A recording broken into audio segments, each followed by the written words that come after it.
Et Dieu va également commencer à te faire grandir dans différents niveaux spirituels. On va dire que tu dois toujours être bouillant pour Dieu, parce que il y a une chose que le diable attendra toujours, c'est que tu te refroidisses. Dans cette alliance avec Dieu, de toujours rechercher sa présence, rappeler le sacrifice de Jésus à la croix, parce qu'il n'est pas mort pour rien. Pour tout peuple, pour toute personne, de tout âge, de toute nation, de toute tribu. Allumer un feu dans ta vie où tu cherches la présence de Dieu. Les deux de Dieu on te traverse, mais la présence de Dieu va faire de toi l'homme capable le plus loin de la terre. Nous allons passer par le temps de la Sainte Seine. Et j'aimerais vous encourager à ouvrir votre Bible.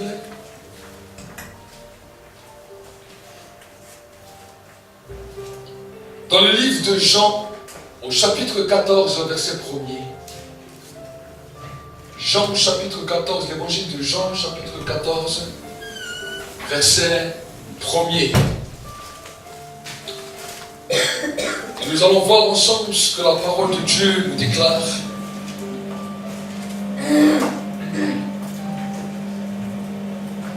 L'évangile de Jean, chapitre 14, et au verset 1er. La Bible nous dit la chose suivante.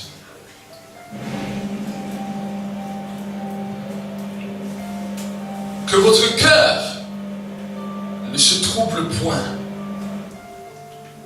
Croyez en Dieu et croyez aussi en moi.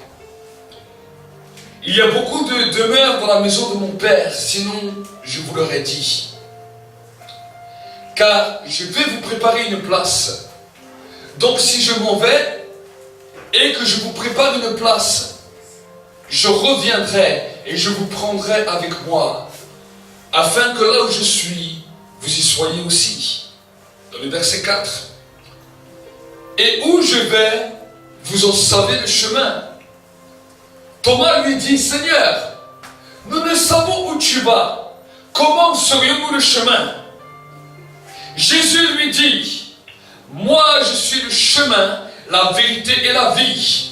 Nul ne vient au Père que par moi. Si vous me connaissez, vous connaîtriez aussi mon Père. Et dès maintenant, vous le connaissez, vous l'avez vu. Philippe lui dit, Seigneur, montre-nous le Père, et cela nous suffit. Jésus lui dit, il y a si longtemps que je suis avec vous, et tu ne m'as pas connu. Philippe, celui qui m'a vu a vu le Père. Comment dis-tu, montre-nous le Père? Ne crois-tu pas que je suis dans le Père et que le Père est en moi? Les paroles que je vous dis ne viennent pas de moi-même. Le Père qui demeure en moi accomplit ses œuvres. Croyez-moi, je suis dans le Père et le Père est en moi. Si l'on croyait à cause de ses œuvres. En vérité, je vous le dis, celui qui croira en moi fera lui aussi les œuvres que moi je fais, et il en fera de plus grandes, parce que je vais vers mon Père, et tout ce que vous demanderez au Père en mon nom, je le ferai, afin que le Père soit glorifié dans le Fils. Si vous faites quelque chose en mon nom, je le ferai. Amen. Nous avons une promesse d'amour de la part de Jésus. Et quelle est cette promesse d'amour? Vous savez, beaucoup de gens peuvent donner différents messages à travers le monde. On peut tous donner un message, on peut tous apporter quelque chose, mais le problème, nous devons regarder toujours la véracité de ce message. Et qu'est-ce qui nous prouve que ce message que nous venons d'entendre est un accomplissement réel, est un accomplissement divin de ce que Dieu a en réserve pour nous. Amen. Mais nous pouvons voir quand nous écoutons Jésus, Jésus nous a fait une promesse. Et cette promesse s'est vérifiée à travers les générations, à travers les temps, à travers les âges. La promesse que Jésus nous a faite est la suivante. C'est que si nous demandons quelque chose à Dieu le Père en son nom, il nous le donnera. C'est une promesse qu'il a faite. Et la deuxième des promesses qu'il a faites, il a dit, si vous croyez en moi et que vous demeurerez en moi, je vais vous donner quelque chose. Je vais vous envoyer une autre personne qui va vous confirmer cela, qui va vous témoigner cela. Et cette personne, on l'appelle le Saint-Esprit. Le Saint-Esprit vient pour nous rendre témoignage. Le Saint-Esprit vient pour nous montrer qui est Jésus. Le Saint-Esprit vient pour nous montrer qui est le Père. Le Saint-Esprit vient pour nous mettre en connexion avec le ciel. Si on avait douté, si on était découragé, si on avait le désespoir, si on avait le temps de l'affliction, si on avait le temps du découragement, la Bible nous dit que le Saint-Esprit vient et il vient nous consoler, il vient nous restaurer, il vient nous transformer pour nous amener dans une nouvelle dimension de vie. Amen. Et c'est pour cela que Jésus nous a dit la chose suivante, parce que quand il allait partir, ses disciples commençaient à paniquer. Ils ont dit, mais maintenant si tu pars, qu'est-ce qu'on va faire? Vous savez, être avec Jésus était un privilège sur terre, parce qu'ils voyaient les choses que Jésus faisait, ils étaient des spectateurs. Ils étaient des spectateurs de ce que Jésus faisait. Jésus guérissait les malades, Jésus chassait les démons, Jésus faisait ressusciter les morts. Jésus faisait toutes sortes de miracles dans lesquels les disciples étaient heureux de voir cela. Mais voici qu'arrive un temps où Jésus leur dit, voici maintenant mon temps de départ arrive. Mon temps est proche. Et la Bible nous dit que à ce moment-là, le cœur des disciples a commencé à s'attrister, à vivre dans l'affliction. Ils ont dit, on a tout quitté pour te suivre. On a quitté nos maisons. On a quitté nos familles, on a quitté tout ce qu'on avait de plus cher pour pouvoir te suivre, pour pouvoir marcher avec toi. Et toi maintenant tu dis que tu pars. Et voici Jésus leur dit la chose suivante, que votre cœur ne se trouble point. Croyez en Dieu et croyez aussi en moi. Il y a beaucoup de demeures, autrement dit, il y a beaucoup de maisons dans le ciel, car je vais vous préparer une place. Il nous dit que son départ n'est pas simplement un départ pour nous attrister. Mais dans ce départ, il va nous préparer une place au paradis. Il nous prépare une place dans le ciel. Il nous prépare une place dans sa maison. Il nous prépare une place auprès de lui. Et pendant ce temps où il nous prépare la place, le Saint-Esprit vient prendre le contrôle. Le Saint-Esprit vient continuer à nous conduire. Le Saint-Esprit, l'Esprit de Dieu, l'Esprit qui s'est révélé aux prophètes, l'Esprit qui s'est révélé à Abraham, l'Esprit qui s'est révélé à Isaac, l'Esprit qui s'est révélé à Jacob, l'Esprit que Moïse a pu connaître. Parce que la Bible nous dit que quand Moïse était sur la montagne et que Josué était avec lui, il lui a dit, je vous parle du Père des esprits, de celui qui est au-dessus de tous les esprits, de celui qui est le plus grand, le plus puissant, de celui qui a créé lui-même les esprits et les êtres vivants, celui qu'on appelle le Saint-Esprit. En hébreu, on dit Ruah, le souffle divin, le souffle puissant qui vient pour nous transformer. Dans la dimension de la traduction, quand on parle du Saint-Esprit, on nous parle du Parakletos, d'une autre personne de la même nature que lui, qui vient pour accomplir cela. Et non seulement il vient pour nous accompagner et nous conduire, mais il vient aussi pour nous aider dans nos faiblesses, pour nous aider dans nos découragements. Parce que j'aimerais vous dire que le diable, son but c'est quoi? Le but de Satan c'est quoi? Le but de Satan, c'est de vous détourner de la foi. Quand vous marchez avec Dieu et quand votre foi est au haut niveau, là vous vous sentez bien. Mais des fois les problèmes, la difficulté, l'affliction, les moments difficiles, viennent faire quoi? Vous croyez toujours en Dieu, mais vous avez de la difficulté à vous positionner sur lui. Vous avez de la difficulté à croire à certaines choses. Vous savez que Dieu est puissant, mais quand il s'agit que Dieu peut venir vous aider dans vos propres problèmes, dans vos propres difficultés, on dit Dieu peut aider peut-être les pauvres, ceux qui sont dans la rue, qui n'ont rien à manger, mais on se plaît à l'affliction. On se dit bon, pour moi ça va, maintenant Dieu va peut-être m'aider, mais pour moi ça va. On se plaît dans les difficultés. Ça c'est l'être humain qui est comme ça. Il se plaît des fois dans la maladie, il se plaît dans les problèmes. Alors que j'aimerais vous dire que la foi, ça va vous amener à dépasser cela. Ça va vous dire non, si Jésus est mort pour moi à la croix, si le Christ est mort pour moi et que son sang a coulé, je ne peux pas accepter de vivre dans la maladie. Je ne peux pas accepter de vivre dans l'affliction. Je ne peux pas accepter de vivre dans les problèmes parce que lui-même s'est chargé de cela. Et je veux déclarer qu'à partir d'aujourd'hui, je suis guéri. à partir d'aujourd'hui, je vais entrer dans le processus du miracle. À partir d'aujourd'hui, j'entre dans le processus de la transformation.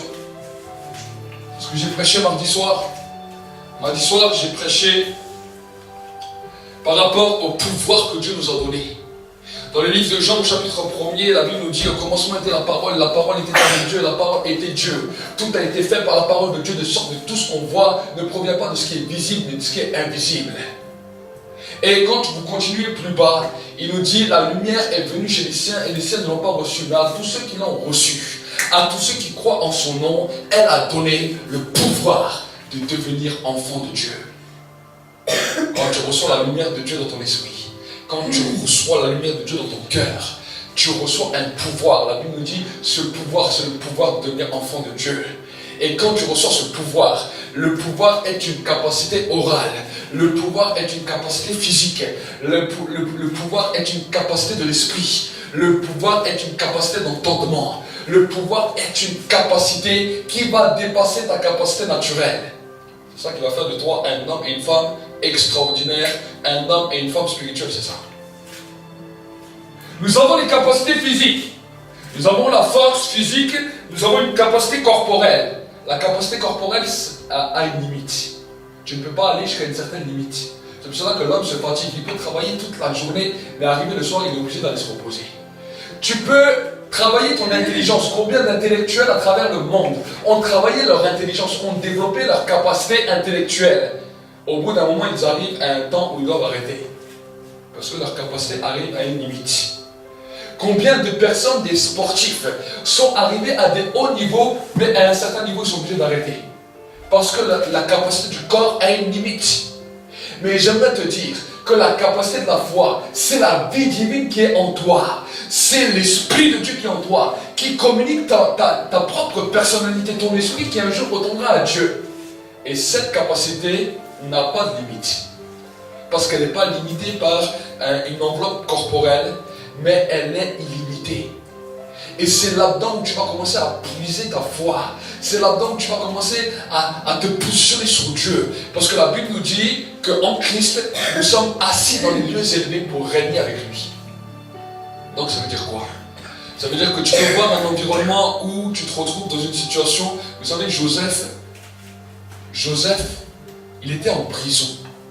Il était dans l'affliction. Le pharaon de l'époque l'avait pris, l'avait jeté en prison. Il s'était retrouvé dans une situation des plus désastreuses. Mais la Bible nous dit que malgré qu'il était en prison, il régnait. Parce que dans son esprit, il avait compris que la capacité physique n'était qu'une limite, mais que dans la capacité de l'esprit, il pouvait aller plus loin. Et parce qu'il régnait dans la dimension de l'esprit, la Bible nous dit que même en prison, il est devenu le responsable de tous les prisonniers. Et que de la prison, quand il est sorti de la prison, il est devenu ministre de tout l'Égypte. Amen. La capacité que tu vas comprendre aujourd'hui, c'est ce qui va déterminer ta vie demain. Vous savez qu'il y a des gens qui étaient très riches, il y a des gens qui étaient très influents, il y avait même des présidents, des rois, qui avaient des grandes fonctions. Mais dans leur esprit, ils étaient toujours limités à une mentalité de pauvreté, à une mentalité d'échec, à une mentalité de désespoir. C'est eux-mêmes qui ont ruiné leur avenir. Par contre, il y avait des gens qui n'avaient rien, qui étaient pauvres, qui étaient dans l'affliction, qui étaient des fois dans le découragement, même des fois dans une position de maladie, dans une position d'infirmité, mais qui ont compris une dimension différente dans leur esprit. Des années plus tard, ils sont devenus quelqu'un de grand. Ils sont devenus des personnes influentes. Ils sont devenus des personnes qui ont changé leur environnement. C'est ça que à quoi Dieu nous appelle. Amen.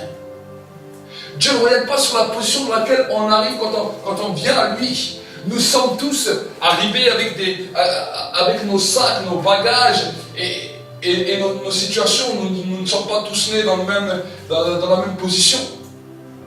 Mais une chose est claire, c'est que ce qui se passe à l'intérieur de toi, c'est ce qui va déterminer ton avenir. Amen. Il y a des gens qui n'arrêtent pas de se plaindre à l'intérieur d'eux-mêmes. Il y a des gens qui n'arrêtent pas d'être découragés, désespérés à l'intérieur d'eux-mêmes. Même si on leur propose 1 million d'euros, 1 million d'euros, ils seront toujours découragés. Mais celui qui a la force de dire non, je veux me battre, je sais que demain sera un avenir meilleur. Je sais que même si aujourd'hui je passe par une difficulté, demain sera un temps meilleur. Demain il y aura une nouvelle perspective. cette mentalité, c'est la mentalité de la foi. Aujourd'hui même, dans le monde, même les gens qui ne connaissent pas Dieu essayent de prendre cette mentalité pour essayer d'influencer la société, pour essayer d'influencer les hommes et les femmes. Mais simplement prendre cette mentalité sans en enlevant Dieu, vous n'y arriverez pas. Mais si vous avez cette mentalité, vous mettez Dieu avec, la foi plus cette dimension de mentalité fera de vous des vainqueurs demain. Amen. Et Dieu veut que tu sois un vainqueur. Regarde ton frère, regarde ta soeur et dis-lui, Dieu veut que tu sois un vainqueur. Regarde à droite, regarde à gauche, regarde peut-être devant, derrière. Dis-lui, Dieu veut que tu sois un vainqueur. Dis-lui. Dieu veut que tu sois un vainqueur. Amen. Et ta victoire sera ma victoire. Amen. Quand tu es dans la victoire, je suis dans la victoire. Quand tu avances, j'avance avec toi. Donc pendant ce temps où tu vas prendre part à ce repas, vous savez, quand nous prenons part au repas du Seigneur, la Bible nous demande de nous faire un examen. C'est quoi l'examen? C'est savoir quelle est la forme de mentalité, de raisonnement que j'entretiens dans ma vie jour après jour. La Bible nous dit qu'il y a des fois des raisonnements qui peuvent nous détruire. Le raisonnement de l'arrogance, de la méchanceté, de l'animosité, de la querelle, de toutes les choses qui sont à l'intérieur de l'homme, ils peuvent détruire l'homme. Mais si tu commences à faire un examen et dire, Seigneur, j'accepte maintenant de peut-être changer cette position dans ma vie. Là, j'avais toujours une position de méchanceté, de haine, de rancœur, d'animosité, de vengeance. Et je veux changer cela. Je veux que cette semaine, je puisse voir d'une manière différente et je vais faire un effort sur moi-même pour penser d'une manière différente et je veux te chanter. Vous savez que comme nous avons chanté avant, nous avons fait la louange, l'adoration. La louange est pour nous permettre que notre esprit puisse changer de mentalité. La Bible nous dit que la force des enfants de Dieu, c'est la joie. La Bible nous dit que c'est la joie de l'Éternel qui fera votre force. Beaucoup de religions peuvent vous être proposées à travers le monde. Mais la seule religion qui nous dit que tu auras une marque sur toi qui va te distinguer de toutes les autres nations, c'est la Bible, parce que la Bible nous dit que c'est la joie de l'Éternel qui fera ta force. Si tu vois une personne qui est toujours triste, qui est toujours découragée, qui est toujours désespéreuse, qui n'a pas eu le force de pouvoir aller plus loin, mais qui est dans son esprit toujours découragé, tu lui dis, tu as besoin de Jésus. Amen. Pourquoi? Parce que la religion amènera toujours l'homme à être triste, toujours l'homme à être découragé, toujours l'homme à avoir une triste mine, toujours l'homme à être au plus bas de l'échelle. Ça, c'est la religion qui nous offre ça. La vraie dimension que Dieu voulait que nous puissions comprendre de la religion, c'est que nous puissions être dans la joie. Et quand tu es un enfant de Dieu, si tu n'es pas dans la joie, alors repens-toi, humilie-toi devant Dieu et dis, Seigneur, j'ai péché devant toi parce que je n'ai pas laissé ta joie me saisir. Amen.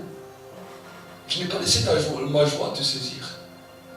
Alors peut-être tu vas me dire, oui, mes pasteurs, oui, mes frères, vous savez mes problèmes, mes difficultés. Vous savez, si vous laissez la joie de Dieu vous saisir, même si vos problèmes, vos difficultés aujourd'hui sont là, demain tu ne les verras plus. Demain ils seront loin. Demain ils seront effacés. Amen. Donc pendant ce temps où tu vas prendre part au repas, vraiment, j'aimerais vraiment t'encourager à dire, Seigneur, je veux la joie. Demande-lui la joie, demande-lui la paix, demande-lui une transformation dans l'âme et que cela puisse bouleverser ta vie. Si peut-être mon frère Manassé peut venir pour pouvoir prier pour le pain et pour le vin et qu'ensemble nous puissions prendre part à ce repas.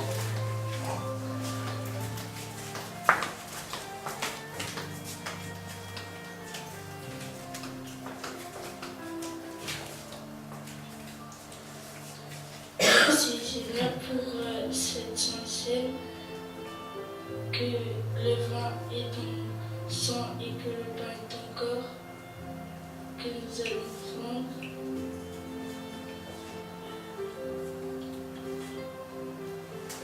Au nom de Jésus, Amen.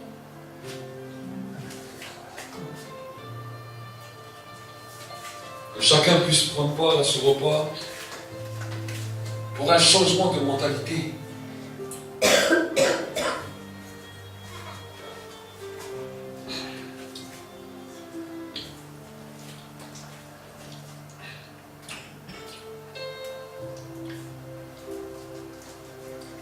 Merci Seigneur pour ta grâce, pour ta vie.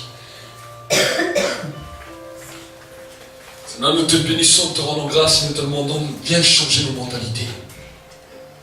Viens changer nos raisonnements. Et Seigneur, libère notre foi pour que nous puissions avancer encore. Saint-Esprit, que ce soit un temps glorieux, un temps de réconfort, un temps de transformation. Et Seigneur, que nous puissions avancer toujours plus loin avec toi. Avancer toujours plus loin de ta présence. Oh Seigneur, nous te bénissons, nous te rendons grâce. Parce que tu règnes. Merci pour ces instants où tu vas encore nous parler par la puissance de ta parole. Et nous te demandons, Seigneur, mon Dieu, mon roi, d'étendre ta main, Seigneur. D'étendre ta main maintenant sur ces temps. D'étendre ta main, Seigneur, sur la parole de Dieu. Et Saint-Esprit, c'est toi qui accompagnes cette parole par les signes, les prodiges et les miracles. Oh Saint-Esprit, je vais t'honorer et te bénir, Seigneur. Parce que tu règnes.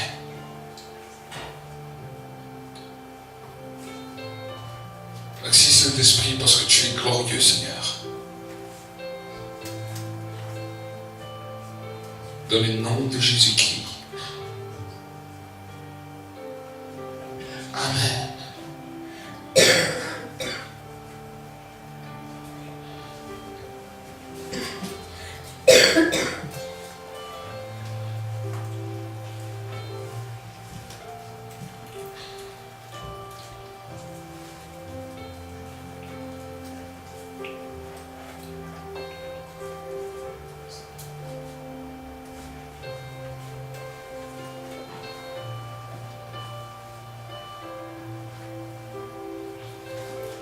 Nous allons ouvrir notre Bible encore dans le livre de Jean.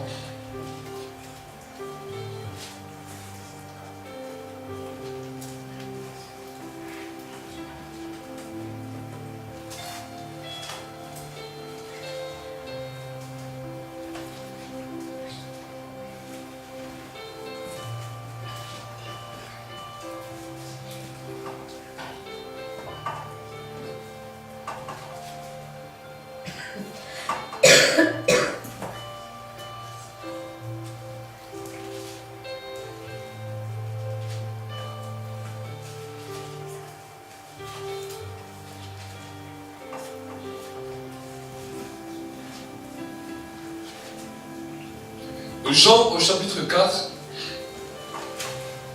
et au verset 1er, nous allons voir ensemble ce que la Bible nous dit. Jean au chapitre 4 et au verset 1er.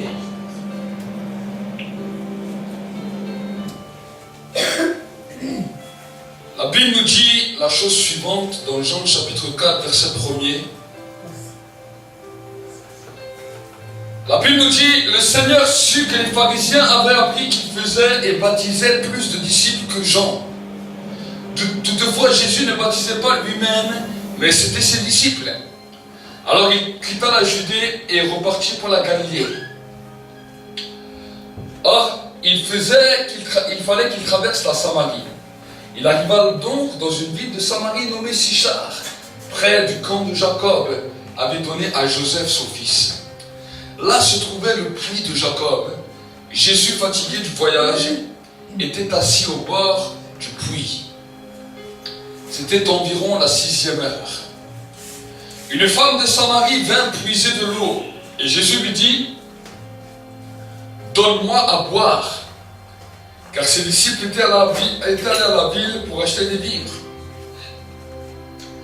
La femme samaritaine lui dit, « Comment toi qui es juif me demandes-tu à boire à moi qui suis une samaritaine ?» Les juifs en effet n'ont pas de relation avec les samaritains. Jésus lui répondit, « Si tu connaissais le don de Dieu et qui est celui qui te demande à boire, qui te dit donne-moi à boire, c'est toi qui lui aurais demandé à boire et il t'aurait donné de l'eau vive. » Seigneur, lui dit-elle, tu n'as rien pour puiser et le puits est profond. D'où aurais-tu donc cette eau vive? Es-tu plus grand que notre père Jacob qui nous a donné ce puits et qui en a bu lui-même ainsi que ses fils et ses troupeaux? Et Jésus lui répondit, quiconque boit de cette eau aura encore soif. Mais celui qui boit de l'eau que je lui donnerai n'aura plus jamais soif. Et l'eau que je lui donnerai deviendra en lui une source d'eau qui jaillira jusqu'à dans la vie éternelle. La femme lui dit, Seigneur, donne-moi cette eau afin que je n'ai plus soif et que je ne vienne plus puiser ici. Va, lui dit-il, appelle ton mari et reviens ici. La femme répondit, je n'ai pas de mari. Jésus lui dit, tu as bien dit de dire je n'ai pas de mari, car tu as eu 5 maris. Et celui que tu as maintenant n'est pas ton mari. En cela tu as dit vrai.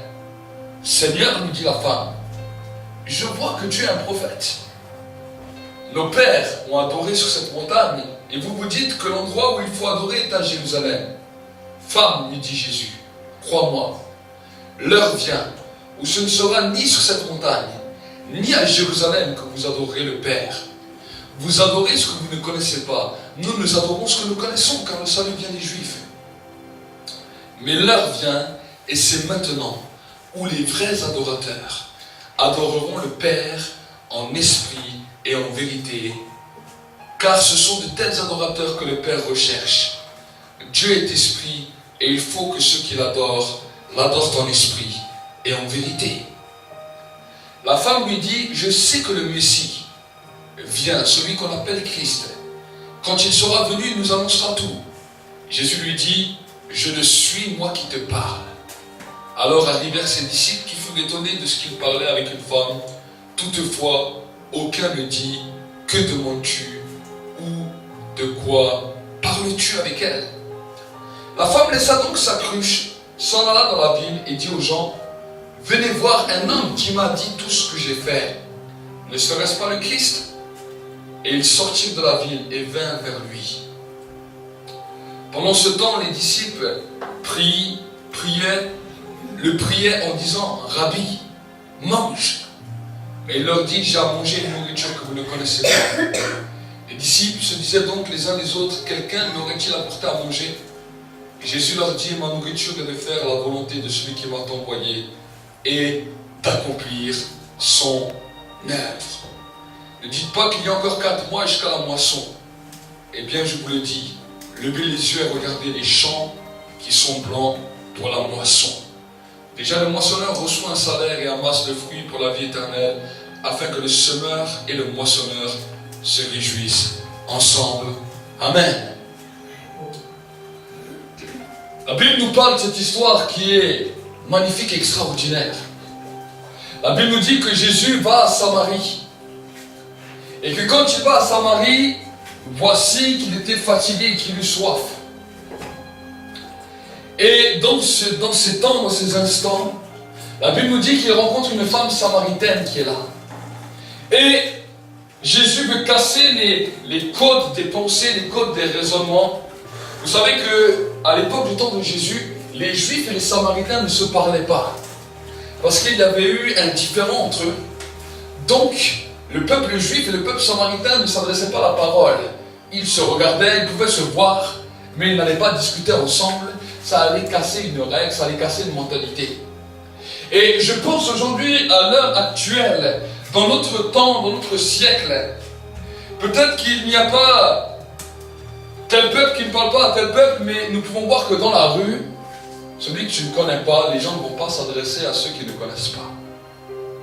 Nous pouvons voir aujourd'hui que dans notre siècle, ce n'est pas simplement un peuple qui ne parle pas à un peuple, mais c'est dès que tu ne connais pas une personne, dès que cette personne ne fait pas partie de ton cercle familial, ou de ton cercle de famille, ou de ton cercle d'amis, ou de ton cercle de quartier, tu ne vas pas parler avec lui. C'est comme cela que les gens peuvent marcher en plein centre-ville, dans les grandes mégapoles comme Strasbourg, comme même dans les villages, dans tous les endroits où tu peux aller. Tu peux marcher des kilomètres et des kilomètres, voir des centaines et des centaines de personnes à droite et gauche, et personne ne se parle à personne. Voici un des plans du diable, avoir déstabilisé les hommes, les avoir divisés pour mieux régner entre eux, pour mieux régner sur eux. Il a divisé les gens. Nous pouvons parler même de notre nation en France, qui soi-disant est une nation unie. C'est une nation unie quand il y a un match de football. Mais en dehors d'un match de football, nous voyons que la nation n'est pas unie.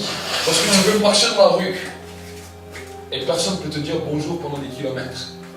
Tu peux marcher dans la rue, voir des centaines, des milliers, des millions de personnes chaque jour, chaque mois et personne ne va te dire bonjour. Pourquoi? Parce qu'il y a des codes qui sont là, que le diable a mis dans les pensées des gens pour que les gens soient divisés. Et nous pouvons voir que Jésus, lui qui était le Fils de Dieu, lui qui était Dieu, l'incarnation qui est venue sur terre, est venu premièrement pour casser aussi ce genre de mentalité. Parce que ce qui était déjà interdit de son temps, ce que les hommes ne faisaient pas de son temps, il est allé pour casser cette mentalité. Combien de fois nous avons des préjugés dans nos pensées, dans nos raisonnements, dans nos cœurs, et nous disons à telle personne je ne parlerai pas. J'ai entendu des fois des gens qui m'ont dit telle personne qui m'ont dit dans la rue, peut-être les Roumains ou telle nationalité, je ne vais pas parler avec eux. Pourquoi? Parce que les gens ont des préjugés, ont des raisonnements dans leur mentalité. Mais Jésus a démontré, même ses disciples qui marchaient avec lui. Parce que quand vous regardez, quand les disciples arrivaient, la Bible nous dit que les disciples étaient choqués que Jésus parlait avec une Samaritaine. Les disciples étaient choqués de cela. Mais Jésus est venu pour casser cela. Et Jésus il a parlé avec elle normalement. Même elle, qui était une Samaritaine, était choquée que Jésus vienne lui parler. Parce qu'elle lui dit, mais est-ce qu'on t'a pas appris que les Juifs et les Samaritains n'ont pas de rapport ensemble, qu'on ne discute pas ensemble? Elle lui dit ça. Et peut-être que même des fois, nous-mêmes on a essayé de casser certains codes. Et les gens disent, mais tu sais pas que si on ne se connaît pas, on ne va pas se parler. Tu ne sais pas que si nous n'avons pas la même de connaissances ensemble, on n'a pas à s'adresser à la parole. Souvent les gens peuvent parler comme ça. Si vous allez même vers eux, vous essayez de parler avec eux. Est-ce que Jésus s'est arrêté à ça? Jésus ne s'est pas arrêté à ça. Il a dit ça, c'est ce que tu penses, mais je ne regarde pas sur ce que tu penses. Je vais aller plus loin dans ta pensée. Je vais regarder à peut-être ta souffrance que tu as à l'intérieur de toi. Jésus savait que même s'il y avait un code dans lequel les Juifs et les Samaritains ne se parlaient pas, Jésus voyait que derrière ce code, il y avait une souffrance. Derrière ce code, il y avait une affliction. Derrière ce code, il y avait quelque chose que cette femme avait besoin. Et Jésus, qui connaissait toutes choses, n'est pas simplement resté au simple fait d'avoir une simple discussion. Il a utilisé un prétexte pour arriver au contexte. Il lui a dit, donne-moi à boire. Et la femme lui dit, mais toi-même tu ne peux pas puiser toi-même de l'eau. Premièrement, on ne se parle pas. Deuxièmement, on ne se connaît pas. Et en plus, tu me demandes à boire. Toi, tu me demandes à boire. Est-ce que toi-même, tu ne peux pas faire les choses au lieu de me demander alors qu'on ne se connaît pas? Et Jésus va plus loin. Il lui dit, je te demande simplement à boire, mais en fait, ce que je te demande, c'est toi qui as une soif. Tu as une soif de connaître Dieu. Tu as une soif de t'approcher de Dieu, mais tu ne sais pas comment. Alors Jésus ne lui a pas dit comme ça de but en blanc. Il lui a dit, si moi-même je te donnerai de l'eau, je vais te donner de l'eau de vie et tu n'auras plus jamais soif. Tu seras abreuvé. Tu verras que ta soif que tu avais sera rassasiée. Et cette femme lui dit, mais donne-moi de cette eau. Donne-moi de cette eau à boire pour que je n'ai plus jamais soif. Et là, il lui révèle que ce qu'elle cherche, ce qu'elle attend, c'est Dieu. Et il lui révèle que c'est lui-même qui est la source de vie. Que c'est lui-même qui l'abreuve pour se rapprocher de Dieu. Pourquoi? Parce que quand nous sommes affamés, quand nous avons faim et soif de Dieu, il y a un vide à l'intérieur de nous. Et nous devons toujours combler ce vide par différentes sortes de choses. Et les sociétés l'ont bien compris. Ils ont créé la télévision, ils ont créé la radio, ils ont créé Internet, ils ont créé toutes sortes de choses pour que l'esprit de l'homme soit toujours occupé à faire quelque chose. Mais en vrai, ce qu'ils ont créé, c'était simplement pour cacher quelque chose de réel et de plus profond. Parce que la Bible nous dit dans le livre de Proverbes que Dieu a mis une part de sa grâce dans chaque être humain. Et c'est à cause de cette grâce que Dieu a mis que l'être humain est en recherche de savoir ce qui va se passer le jour où il quitte cette terre. tous les hommes de la terre ont eu cette pensée, à savoir, mais où vais-je aller le jour où je vais mourir? À quoi sert-il de vivre sur cette terre si quand je quitte cette terre, je ne sais pas où je vais? Tous les hommes de toutes les tribus. C'est pour cela que dans divers coins du monde, on a créé des religions pour essayer de s'approcher de Dieu. On savait qu'il y avait un Dieu, mais on ne savait pas qui il était. On savait qu'il y avait un Dieu, mais on ne savait pas comment s'en approcher.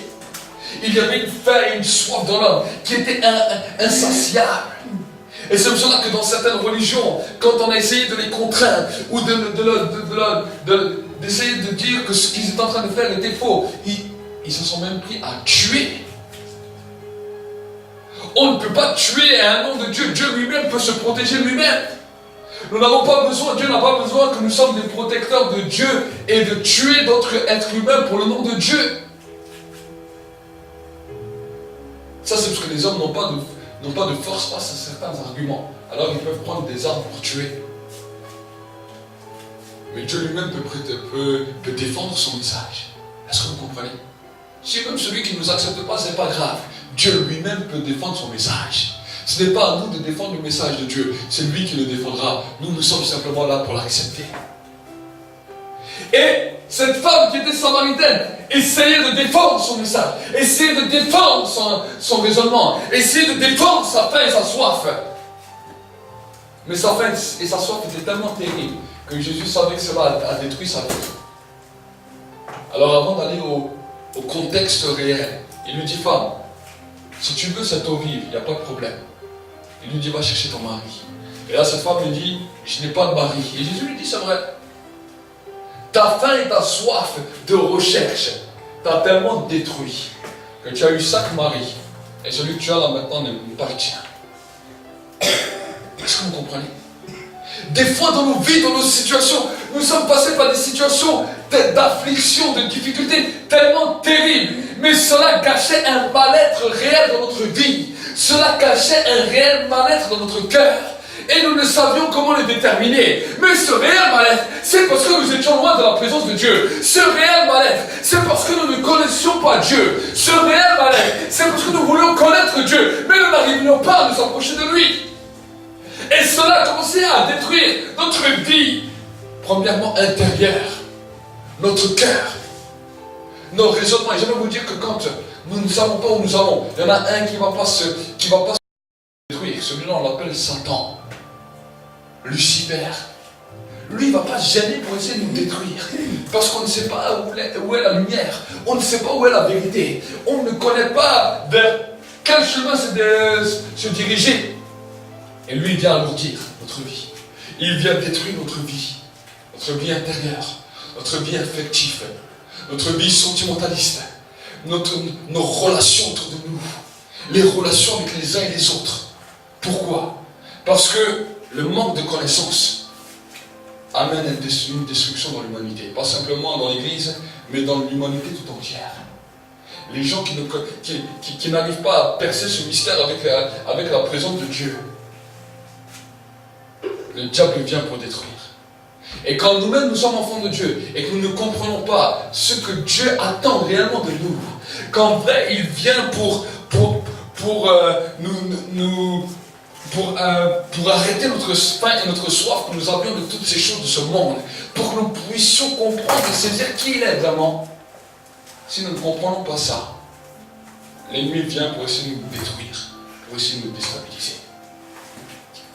Donc cette femme était dans cette situation, et nous voyons que cette femme n'est pas simplement restée dans cette position, mais que quand Jésus a commencé à aller au cœur du problème, ce que j'aime chez cette femme, c'est que cette femme a tout de suite compris de quoi Jésus voulait parler. Amen. Et que de fil en aiguille, à travers une petite discussion, cette femme a commencé à comprendre que l'adoration n'est pas simplement dans un endroit défini. Mais Jésus est en train de dire que voici l'heure vient et elle est venue où les vrais adorateurs adoreront le Père en esprit et en vérité. Et c'est là de tels adorateurs que le Père recherche. Donc Jésus est en train de lui dire, tu vois, beaucoup de gens veulent adorer. Mais pour devenir un vrai adorateur, pour faire partie de ces hommes et de ces femmes qui sont affranchis, qui sont transformés. La Bible nous dit, c'est l'heure qui est déjà maintenant qui est là, où les vrais adorateurs adoreront le Père en deux choses. En esprit, pourquoi en esprit? Parce que nous avons reçu le Saint-Esprit, par lequel nous pouvons accéder à une adoration spirituelle, et en vérité, puisque nous avons appris à être vrais avec Dieu. Amen. La première dimension de la prière est être vrai avec Dieu. Reconnaître notre faiblesse. Reconnaître que sans lui, nous ne sommes rien. Reconnaître que sans lui, nous ne pouvons avancer. Reconnaître que sans lui, nous ne pouvons pas aller plus loin. S'il te plaît, tu viens là-bas.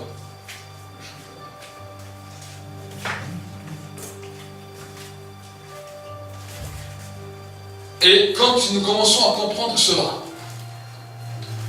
quand nous commençons à saisir cela, nous laisser envahir par la joie et savoir qu'il y a un avenir et une espérance. La Bible nous dit que Dieu a mis pour toi des plans et des projets pour te donner un avenir et une espérance.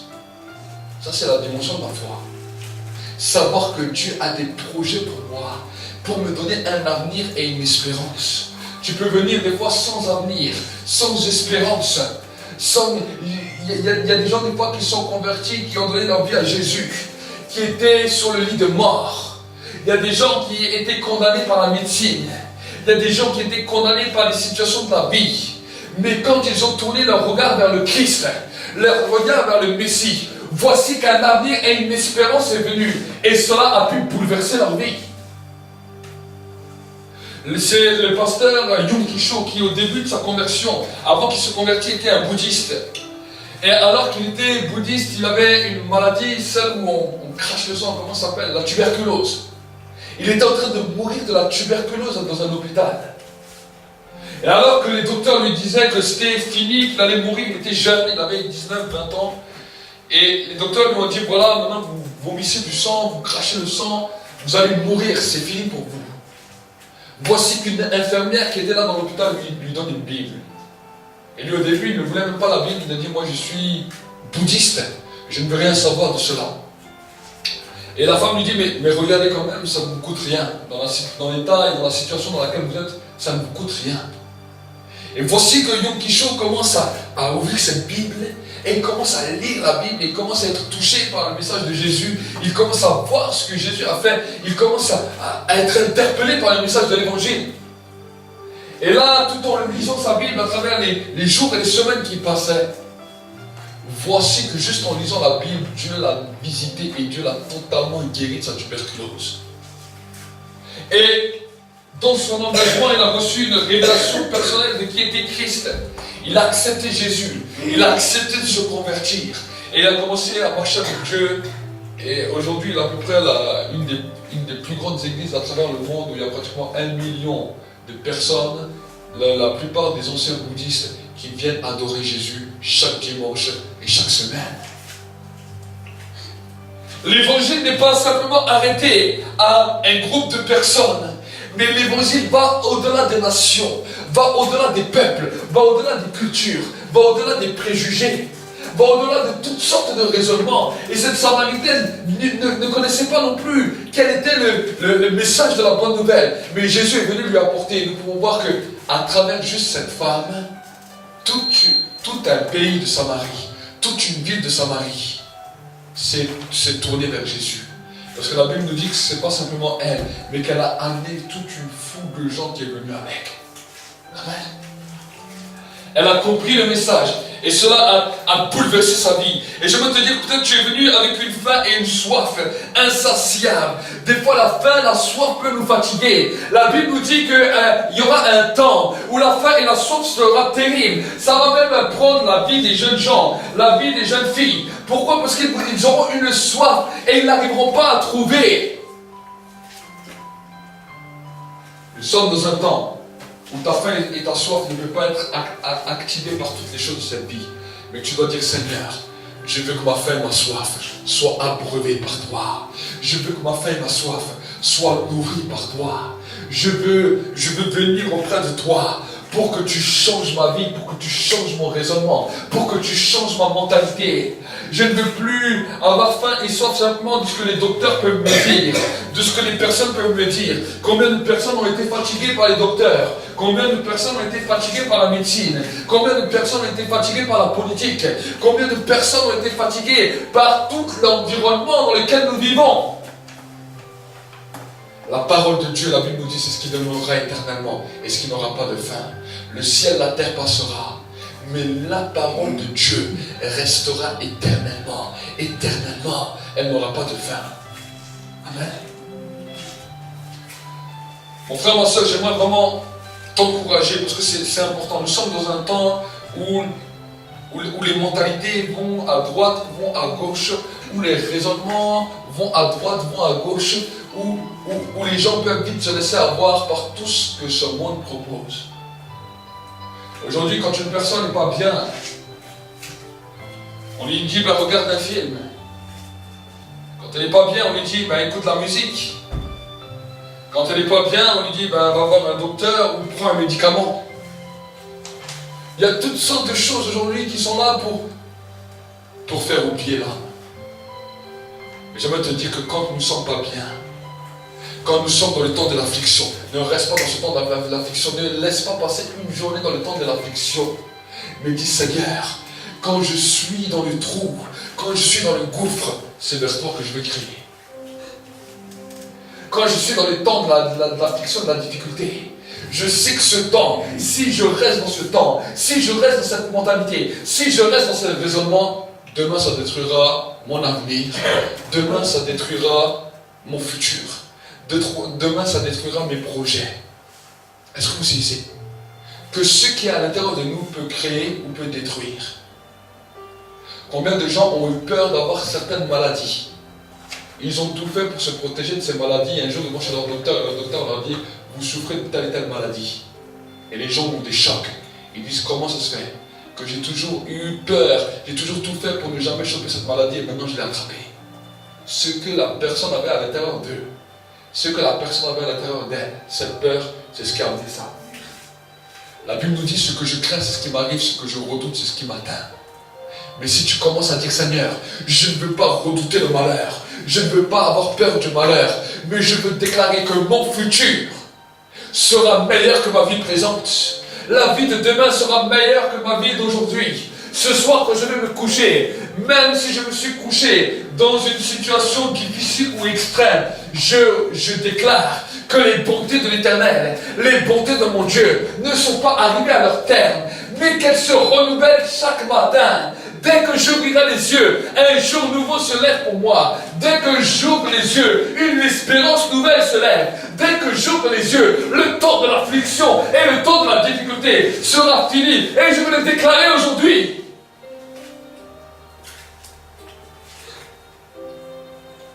Dieu a dit à Moïse, Moïse avait peur, il était devant la mer Rouge. Il n'avait plus de chemin pour passer. Et la Bible nous dit que quand il était là, le peuple a commencé à se fâcher. Ils ont dit, mais regarde, tu nous amènes devant un obstacle, devant une difficulté, la mer Rouge est là. Et les Égyptiens étaient arrivés avec toutes leurs chars, toute l'armée du Pharaon pour tuer le peuple juif. Et le peuple juif s'est monté contre Moïse. Ils ont dit, c'est terrible là où tu nous amènes. Moïse aurait pu dire, c'est vrai, je vous ai amené dans un endroit, maintenant je ne sais plus quoi faire. Mais Moïse est allé se mettre en prière et dit, Seigneur, il est vrai que dans cette situation, je ne sais pas quoi faire. Je suis dans mon temps de l'affliction. Le peuple veut me livrer. Le peuple veut me tuer parce qu'il sait que si toi tu n'interviens pas, il va mourir. Si toi tu n'interviens pas et si nous restons dans cette position, demain le rêve que tu avais prévu pour nous va mourir et nous ne le verrons jamais. Voici la prière de Moïse dans ce temps d'affliction, dans ce temps de désespoir, dans ce temps de découragement. Et la Bible nous dit, l'Éternel lui dit, prends le bâton que tu as dans la main et touche les eaux et regarde ce que je fais. Et la Bible nous dit que là où il n'y avait aucun chemin, aucune solution, la mer s'est ouverte et le peuple juif est passé. Et quand le peuple juif est passé, la mer s'est refermée sur le pharaon et sur toute son armée. Pourquoi je vous dis ça? Parce que nos vies sont des fois la même que ce peuple. Devant la mer rouge, devant l'obstacle, devant la difficulté, nous voyons nos ennemis qui arrivent. Nous voyons une situation alarmante qui vient pour nous détruire. Et nous n'avons aucune situation pour aller plus loin. Et nous pouvons nous dire, mais si nous restons comme ça, nous allons mourir. Oui, si tu restes dans cette position, il est vrai que peut-être ton avenir sera détruit. Mais si tu acceptes de changer de mentalité comme Moïse a fait, et que dans le temps de l'affliction, il a dit, Seigneur, si on reste comme ça, c'est fini. Mais je veux regarder à toi. Je ne vois pas d'issue. Je ne sais pas comment faire. Mais je veux regarder à toi. Je veux t'adorer. Je veux te louer. Je veux que ta joie et ta paix viennent. Même si je ne trouve pas comment faire. Même si je ne sais pas comment me diriger. La mer qui était devant toi, l'obstacle qui était devant toi, un chemin s'ouvrira. Un chemin s'ouvrira dans la mer. Un chemin s'ouvrira dans la mer. Et tu passeras les pieds à sec. Un chemin s'ouvrira dans la mer. Et tu passeras. Et tu gagneras. Et tu vaincras. Et la position du lendemain n'était plus la même que la position de hier. La position que tu auras demain ne sera pas la même en fonction de ce que tu auras cru aujourd'hui. C'est ça la foi. Amen. La foi nous amène à gravir les obstacles, à changer les obstacles. Nous voyons les choses de la vie comme elles sont, mais nous refusons de prendre part et de croire aux choses de la vie comme elles sont. Si nous sommes dans l'affliction, si nous sommes dans la maladie, j'aimerais vous dire que même si vous êtes malade, Jésus vous a déjà guéri il y a 2000 ans. Maintenant, c'est à vous de prendre cette victoire et de dire, Seigneur, tu es mort pour moi. Tu as payé pour moi à la croix. Donc je n'ai plus à porter cette maladie. Et peut-être les gens vont dire, mais pasteur, si je sens encore la dimension de la maladie, ou si je vois encore. J'aimerais te dire, la foi n'est pas basée sur les sentiments, mais la foi est une ferme assurance des choses qu'on espère et une démonstration de celles qu'on ne voit pas. C'est écrit dans le livre de Hébreux 11. Hébreux 11. C'est des choses qu'on espère et une démonstration de celles qu'on ne voit pas. Si aujourd'hui tu sens encore la douleur, tu dis à monsieur douleur, madame douleur, la maladie n'est plus sur ma vie, car Jésus l'a pris à Golgotha. Tu quittes. Et si ça doit prendre une semaine pour qu'elle quitte, eh bien ça prendra une semaine.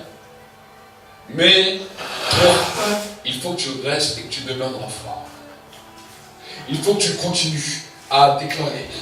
C'est mon ami Étienne qui me disait la chose suivante. Étienne qui vient le mardi soir, qui me disait la chose suivante. Il avait les genoux complètement explosés. Il était allé faire les radios.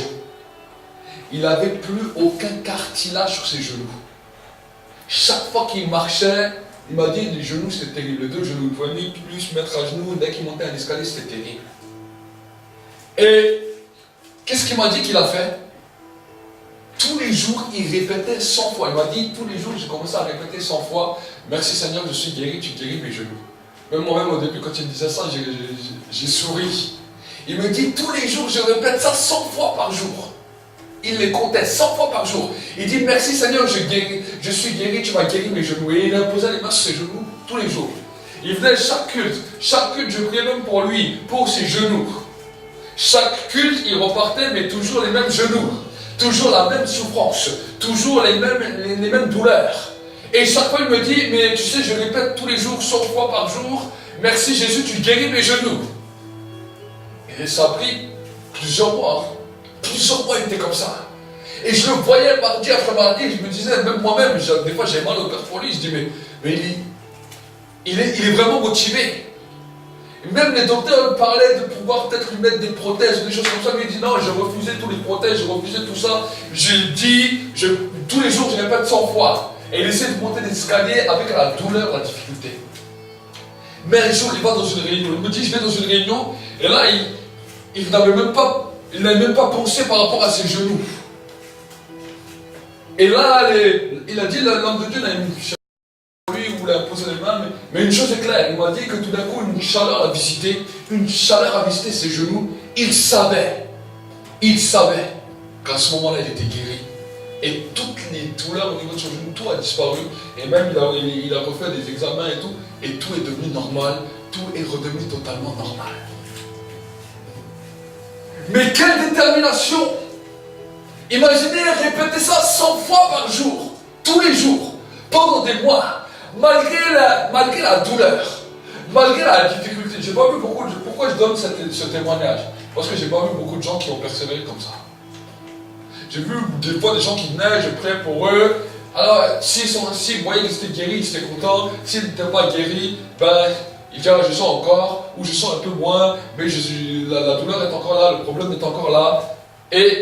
Mais lui, tout le temps, et en plus, chaque fois que je posais les mains, il me disait, merci Seigneur, merci pour cette guérison. Mais pendant des mois, il était dans cette affliction, des mois. Les deux genoux, parce qu'avant il était footballeur, et tous les deux genoux, les cartilages étaient morts. Mais Dieu lui a redonné même les cartilages. Dieu lui a tout redonné. Mais il a fait quoi? Pendant tout un temps, il a changé sa mentalité. Il n'est pas resté dans l'affliction. Il est resté dans une position qui allait changer. Alors maintenant, je ne vais peut-être pas vous dire de répéter 100 fois par jour cela, mais je vous ai donné un exemple. Un exemple de foi qui peut changer les choses. Un exemple qui peut changer les choses. Et lui, tous les jours, il disait merci Jésus pour la guérison de mes genoux. Merci parce que mes genoux sont guéris. Il ne dit pas Seigneur, est-ce que tu peux me guérir? Il dit merci parce que mes genoux sont guéris. J'aimerais vous encourager à vous-même. C'est ça la foi. C'est déclarer ce qui est indéclarable. Tu vois ta situation.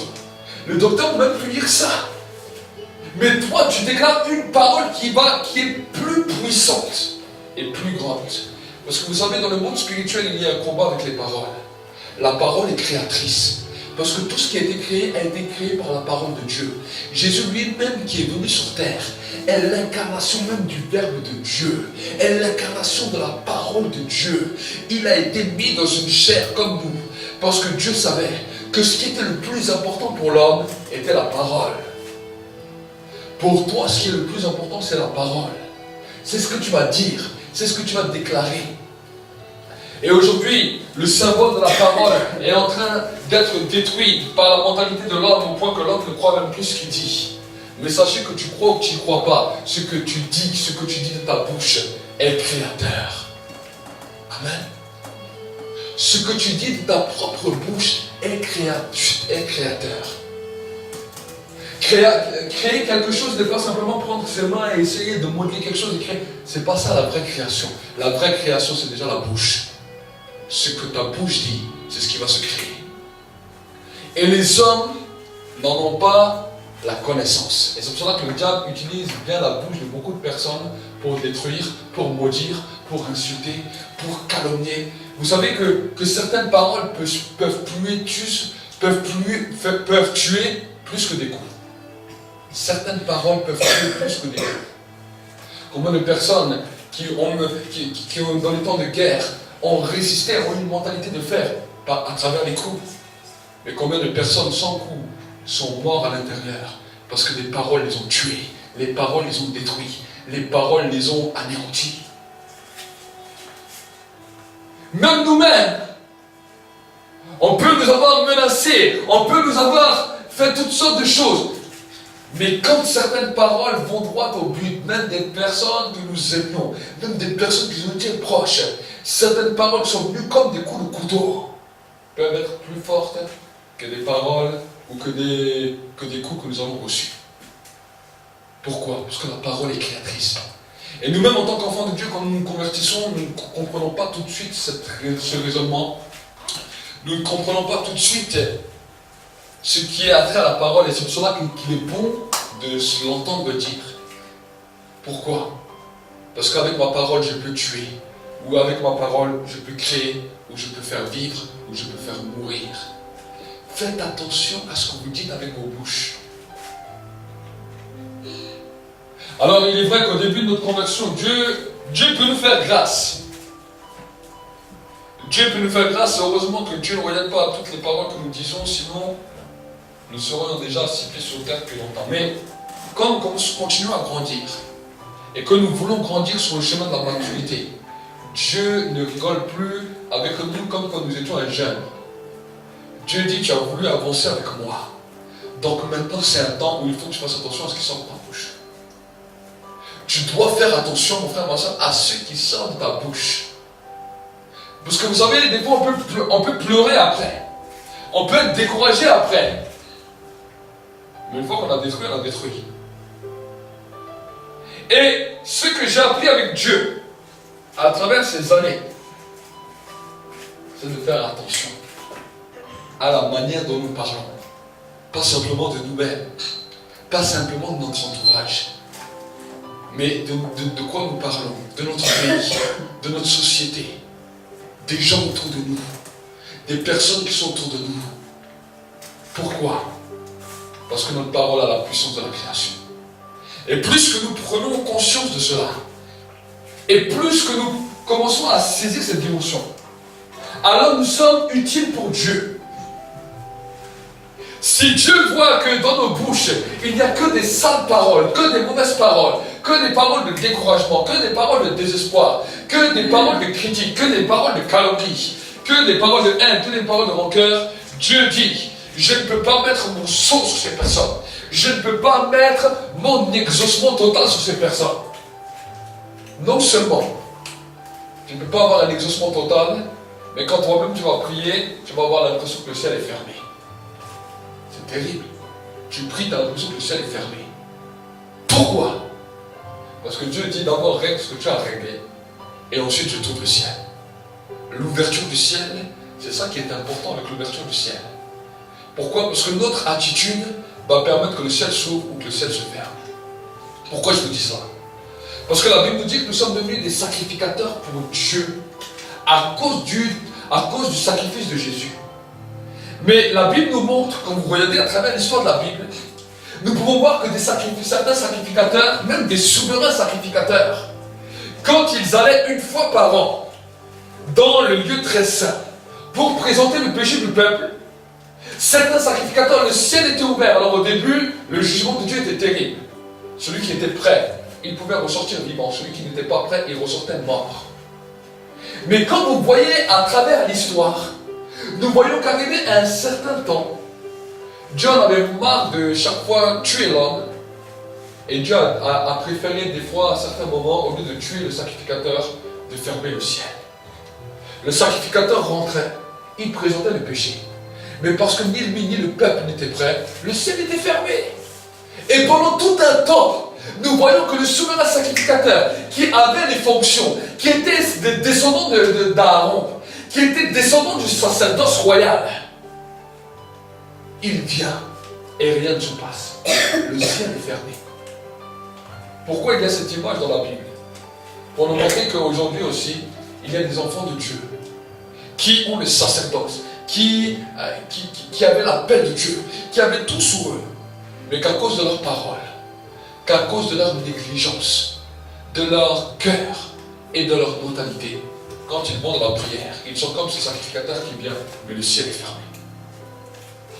Et c'est pour ça qu'à travers les Écritures, la Bible nous montre que chaque fois que le ciel était fermé et que les sacrificateurs entraient, regardez, Élie, qui avait 2 fils, il était le souverain sacrificateur de l'époque, il rentrait dans le temple, rien ne se passait, tout était fermé. Jusqu'à que Dieu lui a envoyé le prophète Samuel pour lui révéler la parole. Est-ce que vous comprenez? Et Dieu a envoyé les prophètes. Chaque fois que ce temps était là, chaque fois que ce temps était mort, Dieu envoyait des prophètes pour réveiller non seulement le peuple, mais aussi les sacrificateurs. Parce que vous voyez que quand les sacrificateurs marchaient bien avec Dieu, il n'y a pas beaucoup de prophètes, parce que c'est les sacrificateurs qui amenaient la parole de Dieu. Mais quand les sacrificateurs se détournaient de Dieu par leur mentalité, par leur raisonnement, par leur cupidité, par leur raisonnement intérieur de cœur, le ciel se fermait et là des prophètes étaient dans le monde envoyés. C'est ça que l'Ancien Testament est basé que sur ça. Pourquoi on se dit à des moments il n'y a pas de prophète, mais la parole est révélée directement aux sacrificateurs? C'est parce que les sacrificateurs marchaient bien. Mais dès que le sacrificateur changer sa mentalité, changer son raisonnement, que le ciel était fermé. Alors Dieu ouvrait le ciel sur un homme, sur une femme, qu'on appelait les prophètes, qu'on appelait les envoyés de Dieu, et qui amenaient un message pour ramener le peuple dans une dimension où le peuple pouvait de nouveau avoir le sacerdoce ouvert. Nous avons reçu la grâce que Jésus a donné sa vie pour que nous puissions accéder au sacerdoce par excellence. Le sacerdoce dans lequel nous allons nous présenter devant Dieu. Le voile du temple a été déchiré, la Bible nous dit, pour que nous puissions entrer dans le lieu très saint et amener maintenant ce sacrifice pour que le ciel soit ouvert. Mais si nous ne faisons pas attention à ce qui sort de nos bouches, si nous ne faisons pas attention à nos raisonnements, on peut venir dans ce lieu, on peut venir dans ce temps, même dans nos temps à la maison, et le ciel peut être fermé. Le ciel peut être fermé. Mais par contre, si nous comprenons cela et nous faisons attention à ce que nous disons, vous savez, Dieu regarde et Dieu écoute. On dit que les oreilles de Dieu ont des yeux. Est-ce que vous savez ici? Nos oreilles ont des yeux. Pourquoi? Parce que tu peux entendre une voix d'une personne que tu n'as jamais vue. Mais sans l'avoir vue, tu peux mettre un visage dans ton esprit. Il y a des gens que nous n'avons jamais vus, mais que juste en les entendant, on s'imagine à peu près quel genre d'allure ou quel genre de tête ou comment ils sont. Ça veut dire quoi? Ça veut dire que nos oreilles ont des yeux. Et des fois, même si tu n'entends pas quelque chose, juste en voyant quelqu'un qui gesticule ou qui bouge d'une certaine manière, tu peux déterminer un son qui va avec. La bouche, c'est la même chose. Amen. Donc, ce sont des choses que nous devons comprendre et saisir. Nos sens sont des sens illimités. Et nos paroles, de la même manière que tu ne vois rien quand ça sort, c'est comme du vent. Tu ne vois pas ce qui sort. Tu es en train de dire des choses, même toi-même tu as oublié des fois ce que tu dis. Mais ce que tu es en train de dire, c'est comme c'est en train de se construire. Amen. Ce que tu dis, c'est en train de se construire. Tu as la capacité de construire ou tu as la capacité de détruire. Imaginez, la Bible nous dit que Dieu a parlé et il a dit que la terre, que la lumière soit et la lumière fut. Il n'y avait aucune lumière sur toute la terre. Simplement le fait que Dieu a dit que la lumière soit, la lumière était là. Alors peut-être les gens vont me dire, ouais, mais la lumière c'est à cause du soleil. Non, parce que le soleil a été créé le 6e jour et la lumière le 1er jour. Donc la lumière et le soleil sont déjà dissociés. Parce que derrière le soleil, la Bible nous dit dans le livre de l'Apocalypse qu'il y a un ange qui se cache derrière le soleil. Un ange qui apporte la lumière et qui se cache derrière le soleil. Mais avant même que la lumière soit dans le monde, avant même que le soleil soit sur la terre, la lumière existait déjà. La création de la parole, le verbe même de Dieu a amené que l'impossible devenait possible. Il a dit, quand il a créé l'homme, je vais créer l'homme à mon image et à ma ressemblance. Ça veut dire que ce que l'homme va dire aura un impact sur son environnement, sur ce qu'il dit. Élie avait tellement compris qu'une parole peut fermer le ciel. Imaginez, il dit, le ciel, il ne va plus pleuvoir, maintenant le ciel est fermé. Le ciel obéit. Josué, dans le temps de la bagarre, dans le temps où il y avait un combat contre les armées adverses, il a dit, si le soleil se couche, on ne va pas gagner. Il a levé les mains comme ça. Il a levé les mains vers le ciel. Il a dit, j'ordonne au cycle de la lune et du soleil de s'arrêter. Et le jour le plus long, pendant 24 heures, rien n'a changé. Le temps est resté à son même temps. C'est pour cela que dans le calendrier, quand tu arrives au mois de février, tu vois qu'une fois il y a, dans le mois de février, 28 jours, une fois 29 jours, et tu dis, mais comment se fait que dans le calendrier, c'est le seul mois où il y a un décalage? Parce qu'un jour, un homme a prié et tout s'est bloqué pendant une journée. Les hommes ont eu un impact qui pouvait bouleverser les choses à travers la parole. Moïse s'est présenté devant le pharaon, a parlé, a déclaré, les choses sont arrivées. J'aimerais vous dire que dans le monde spirituel, dans le monde démoniaque, dans le monde des ténèbres, ils ont plus conscience de cela que les chrétiens. Parce que eux, quand ils veulent maudire les gens, quand tu vas dire des choses mauvaises sur les gens, ils ne vont pas gêner. Ils vont déclarer par la parole, ils vont déclarer des choses. Nous sommes enfants de Dieu, nous ne comprenons pas que notre bouche a le pouvoir de créer. Ta bouche a le pouvoir de créer. Et des fois, quand j'étais même dans la présence de Dieu, et quand je sortais, quand certaines situations, vous savez, certaines situations peuvent vous énerver, certaines situations peuvent vous fâcher, certaines situations peuvent vous mettre en colère, en fonction de ce que vous vivez. Et quand il y a des moments où je voulais parler, dire certaines choses, je voyais comme dans l'esprit qu'il y avait un bâton qui voulait taper ma bouche, dans lequel Dieu me disait, ne dis pas des choses comme ça, réfléchis. Et tout d'un coup, je me taisais. Alors que je voulais dire certaines choses. Et j'ai commencé à réfléchir. Et vous savez, des fois, le Saint-Esprit, on peut vous insulter, on peut vous dire des choses. Au début, c'est des fois difficile de faire la confrontation. Mais, en plus, quand le Saint-Esprit vous dit, tu dis pas ça, mais tu dis ça. Mais c'est vraiment une histoire de dingue, ce que tu es en train de me dire. On m'insulte, on me dit ça. Au lieu de réprimander, tu me dis encore de dire une parole comme ça. Les gens vont prendre pour un dingue. Ils me disent, dis ce que je te dis. C'est comme ça que nous marchons avec Dieu. Et c'est comme ça que nous agissons. Il y a des moments où Dieu va te dire, tu fais quelque chose. Il y a des moments où Dieu te dit, tu fais rien. Amen. Il y a des moments où simplement il ne faut rien faire. Mais il faut rester heureux. Il ne faut pas rester dans l'affliction. Vous savez, le diable, quand il voit que des fois le Saint-Esprit nous demande de rien faire, il vient et il dit, ah, tu fais rien. Regarde maintenant, tu es rejeté. Regarde maintenant, il vient avec toutes sortes de pensées. Puis il y a un combat, lui, il voit ce qui se passe, il voit aussi les choses qui se passent dans l'esprit. S'il voit que Dieu t'a dit de rien dire, et que toi tu dis rien, alors lui, il ne va pas te pousser à dire quelque chose. Renfermé sur toi-même, il va te venir avec des pensées terribles en te disant, tu vois, maintenant tu n'as rien dit, tu t'es encore laissé marcher dessus, et blabla, et il commence à t'enfermer dans un raisonnement dans lequel ta situation est là où Dieu est en train d'agir, mais le Saint-Esprit voit que tu es en train d'écouter une autre voix. Il te dit, mais je vais faire quelque chose. Et tu dis, ah, de toute façon, là, si cette situation ne marche pas, tant pis, elle a qu'à s'arrêter, je m'en fous et tout. Et en fait, tu as cassé une situation. C'est ça qui se passe dans l'esprit.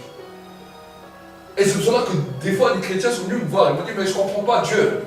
Dieu m'a dit de rien faire. Dieu m'a dit de rester dans ma position. Et j'ai commencé à obéir. Mais maintenant, ma situation est totalement détruite. Pourquoi Dieu m'a demandé ça? Ce n'est pas la question de pourquoi Dieu t'a demandé ça. Dieu t'a demandé ça. Mais quand il t'a demandé ça, il t'a demandé de rester dans une position de joie, dans une position de paix, dans une position d'espérance, de ne pas accepter certaines pensées qui allaient te détruire, de ne pas accepter certains raisonnements, c'est ça. Si tu restes dans cette position, juste ta position d'attente va permettre que Dieu intervienne en puissance et en majesté. Par contre, si dans ce temps, tu te replies sur toi-même, tu acceptes tout ce que le diable vient te donner, c'est toi-même qui détruis la situation. C'est pour cela que la Bible nous dit, mon peuple périt parce qu'il lui manque la connaissance. Nous ne savons pas ce qui se passe dans le monde spirituel. Nous ne savons pas ni comment Dieu agit, ni comment le diable agit. Et quand on se trouve face à des situations, on commence par la foi. Mais on a obéi à Dieu. Oui, tu as obéi à Dieu. Mais la pensée, le raisonnement qui t'alimentait n'était pas conduit par le Saint-Esprit. Parce que le repli sur soi-même, le découragement, la rage de soi-même, le rejet de soi-même, tous ces sentiments, toutes ces émotions ne viennent pas de Dieu. Et si dans une situation de conflit, si dans une situation d'affliction, tu acceptes toutes ces choses, cela va provoquer la gangrène à l'intérieur de toi. Qu'est-ce que c'est la gangrène? On appelle la gangrène la vengeance, la soif de vengeance, la soif de rage, la soif de propre justice, la soif de toutes sortes de choses. Et quand nous commençons à comprendre cela, alors nous allons... Parce que des situations, nous passons tous par des situations plus ou moins difficiles. Nous passons tous par des situations de conflit. Nous passons tous par des situations où des fois c'est facile, des fois moins difficile. Mais maintenant, c'est comment nous allons gérer cela. Nous voulons le temps de la victoire. Nous voulons une situation de victoire. Alors nous devons garder dans notre esprit que nous vivons toujours dans la paix et la joie, peu importe comment c'est les choses. j'aimerais vous dire que dans ma propre vie, j'ai vu plein de fois Dieu qui agit de cette manière. Et au début, je n'ai pas compris. Il y a des moments où Dieu me demandait d'agir d'une certaine manière. Et quand j'obéissais à Dieu, des fois, vous savez, quand vous obéissez à Dieu, vous vous trouvez au début dans une position humainement inférieure. Parce que vous avez décidé d'obéir à Dieu, de ne pas répliquer comme les hommes devraient répliquer. Et en obéissant à Dieu, vous voilà maintenant dans une situation où vous êtes comme en prison. Et chaque fois, j'ai commencé à voir ça dans l'esprit. Chaque fois que j'obéissais à Dieu, dans une situation précise, et que voilà maintenant le temps de la difficulté était là, le temps que je ne savais plus comment faire était là, il y avait d'autres pensées qui venaient, ah maintenant de toute façon, regarde c'est toujours comme ça te suit toujours, bla, toutes sortes de genres de pensées. Et au début, parce que je ne comprenais pas ce qui se passait, j'acceptais ces choses. Et en acceptant ces choses, je voyais que ma situation était totalement ruinée, détruite. Et au début, je ne comprenais pas. Je dis, mais Seigneur, je t'ai demandé des choses. Tu m'as dit de faire ça. J'ai obéi. Voici maintenant ma situation est totalement détruite. Il me dit, c'est normal. Si tu voulais voir ma main en action puissamment, il te fallait accepter ma pensée aussi. Tu ne peux pas accepter de prendre une position pour moi et d'accepter qu'une pensée de ténèbres continue à habiter en toi. Est-ce que vous comprenez? Et c'est là où j'ai commencé à réellement comprendre dans ma vie spirituelle qu'il y avait un combat. L'obéissance de Dieu, tout le monde peut obéir. Tout le monde peut obéir à Dieu. Même le plus grand des païens peut obéir à Dieu. Même le pharaon a obéi à Dieu quand Dieu lui a dit laisse partir Israël. Il a obéi. Il a laissé partir. Mais ce qui est le plus dur dans la vie d'enfant de Dieu, c'est ne pas simplement de dire à Dieu oui j'accepte, oui je prends cette position, oui je fais ça pour toi. C'est maintenant, quand tu as pris cette position, de refuser, dans le temps de l'affliction, dans le temps de la difficulté, toutes les pensées qui viennent de l'ennemi pour arriver à une victoire totale. Et si ce combat-là, tu échoues, c'est dans ce combat-là que tu vas déterminer ta victoire sur les situations de ta vie. Je ne parle pas du paradis. Parce que quand tu as accepté Jésus, si tu continues à marcher avec lui, et bien voilà, la porte du paradis est ouverte. Mais je vous parle des situations sur terre. La seule manière dont tu vas perdre ton paradis, c'est le jour où tu relis Jésus et tu décides voilà maintenant de vivre dans le péché, de ne plus vivre avec lui. Là, tu perds ton paradis. Mais si tu décides toujours de rester toujours attaché à cette démarche sur terre et d'avoir accepté Jésus, la porte du paradis est pour toi. Mais maintenant, la vie sur terre peut être différente. La vie de sur terre peut être vécue dans la victoire ou être vécue dans la défaite.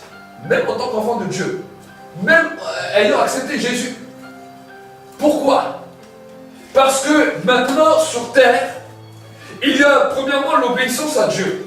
Donc l'obéissance à Dieu, c'est quelque chose que nous arrivons facilement à le faire. Nous lisons la Bible, nous voyons ce que Dieu demande.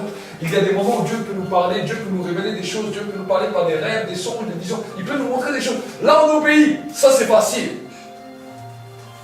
L'obéissance n'est pas le plus dur. Mais maintenant, c'est dans le sentier de l'obéissance.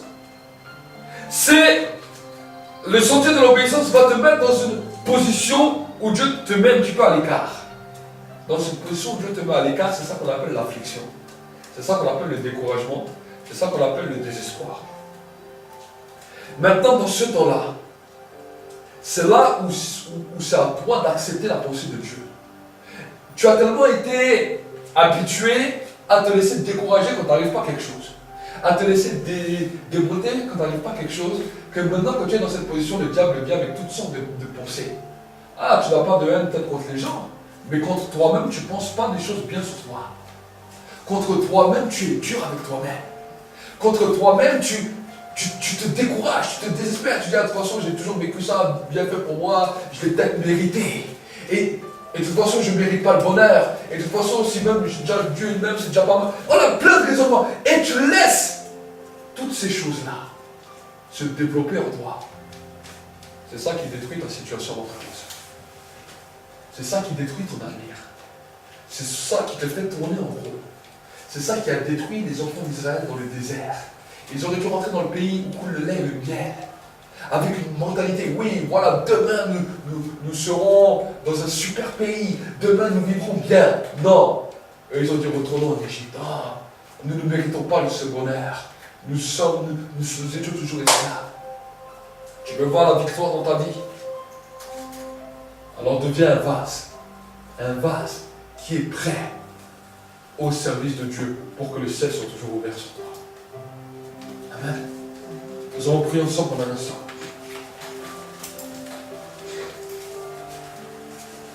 Seigneur, je te demande, Saint-Esprit, que c'est toi, Seigneur, qui nous donne une nouvelle capacité.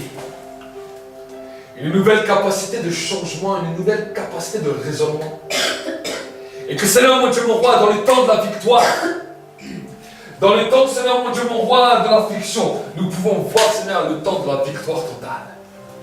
Seigneur, je prie, Seigneur, pour la vie de mes frères et de mes sœurs ici présents, et je te demande de leur ouvrir l'esprit, afin qu'ils puissent comprendre les choses. Et que, Seigneur, ils puissent non pas détruire leur avenir, mais qu'ils puissent construire leur avenir. Seigneur, il y a tout un avenir à construire. Il y a toute une destinée à construire. Il y a tout un futur à construire. Abraham a construit cela dans son esprit. Abraham l'a construit, la Bible nous dit dans le livre de l'Hébreu 11, qu'il a vu les choses et qu'il les a saluées de loin, en se souvenant qu'il était étranger, voyageur temporaire sur la terre. Mais il les a vus et il les a salués. Est-ce que pouvons-nous dire autant de nos situations? Est-ce que nous pouvons dire autant des paroles que tu as déclarées pour nous? Seigneur, mon Dieu, mon roi, je sais que toi, tu as prévu un temps glorieux dans cette nation. Je sais que tu as prévu un temps magnifique dans cette nation et que nous vivons dans ce temps.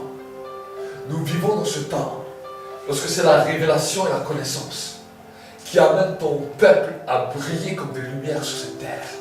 C'est la révélation et la connaissance qui amène ton peuple à être illuminé. C'est pour cela que je dis que nous vivons déjà dans cette gloire. Parce que c'est ta révélation qui nous amène à briller.